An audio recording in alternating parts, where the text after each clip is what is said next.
La Russie a déclaré samedi avoir abattu 4 missiles ukrainiens qui visaient la Crimée annexée, dans un contexte de multiplication des attaques meurtrières des deux côtés depuis la fin du mois de décembre.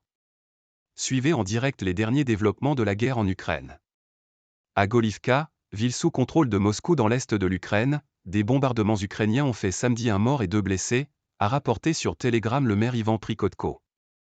La donation d'avions de combat américains F-16 par le Danemark à l'Ukraine, très attendue par Kiev, devrait avoir lieu au deuxième trimestre 2024, une fois la formation des pilotes terminée, a indiqué samedi Copenhague.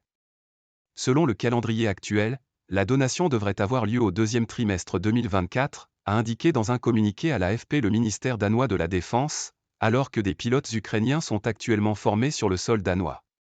Il s'agit notamment de finaliser la formation du personnel ukrainien qui exploitera l'avion après la donation, est-il précisé. Le Danemark, qui remplace ses F-16 par des F-35 plus modernes, a promis à l'Ukraine 19 appareils. Les Pays-Bas, qui participent à la formation des pilotes ukrainiens, doivent en donner 42 mais n'ont pas dévoilé leur calendrier. Le débat sur une livraison de missiles de croisière Taurus à Kiev s'intensifie en Allemagne, plusieurs responsables politiques exhortant le chancelier Olaf Scholz à donner son aval face au bombardement massif de la Russie sur l'Ukraine depuis le début de l'année.